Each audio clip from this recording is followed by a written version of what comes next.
Derrière les grilles du chenil, une femelle berger du Caucase, Yeah, ma chérie. marquée par des mois de négligence. Vous voyez, elle est beaucoup plus craintive.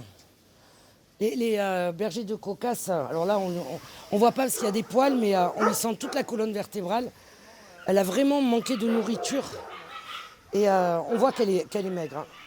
Cette mère d'une dizaine de chiots fait partie des 22 chiens saisis dans un élevage à Vence le 6 janvier dernier. Affaiblie par l'allaitement et le manque de nourriture, elle peine encore à reprendre des forces. Elle a peur, hein. On voit qu'elle n'est pas trop habituée à l'extérieur, parce que des fois quand je la mets au parc, des bruits de voiture, même des bruits du vent, des fois quand il y a un peu de vent, elle a peur de tout, donc c'est sûr que c'est une chienne qu'il faut mettre en confiance. Après, elle a déjà fait beaucoup de progrès depuis le début. Alors elle, on l'a appelée Zelda, c'est la plus petite de la portée. Mais ils ont 3 semaines.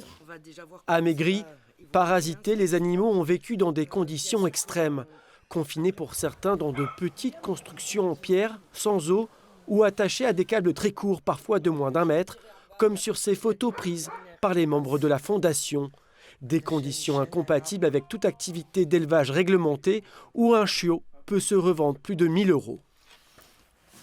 C'est déjà la 2e fois où on lui retire les animaux.